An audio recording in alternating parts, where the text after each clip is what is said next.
বুলবুলি পাড়া নিবাসী আমাদের বন্ধুবর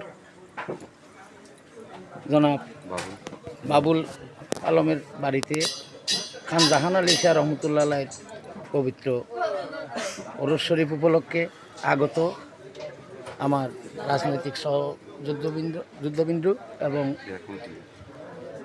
নাচ শান শিল্পীবৃন্দ, এলাকার মুরব্বীবৃন্দ, আসসালামু আলাইকুম রহমতুল্লাহ। আমরা সবাই অলি আল্লাহর ভক্ত, গৌস মাইজ ভান্ডারীর ভক্ত, কেউ না কেউ পীর মুর্শিদের ভক্ত। যেহেতু আমরা চট্টগ্রামবাসী, বারৌলিয়ার অন্তর্ভুক্ত এই চট্টগ্রামের মধ্যে আমরা কোনো না কোনো আল্লাহর অলিদের সম্মানের সাথে জড়িত।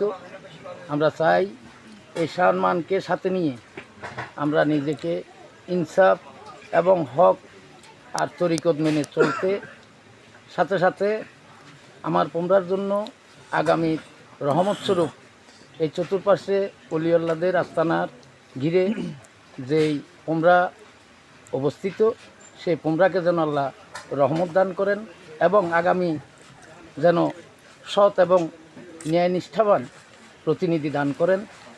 সেই সুবাদে আমি সবার কাছে আগামী নির্বাচনের জন্য দোয়া কামনা করি। সকলের কাছে দোয়া আবার প্রার্থনা করে আমি আমার বক্তব্য শেষ করলাম। আসসালামু আলাইকুম ওয়া রাহমাতুল্লাহি ওয়া বারাকাতুহু।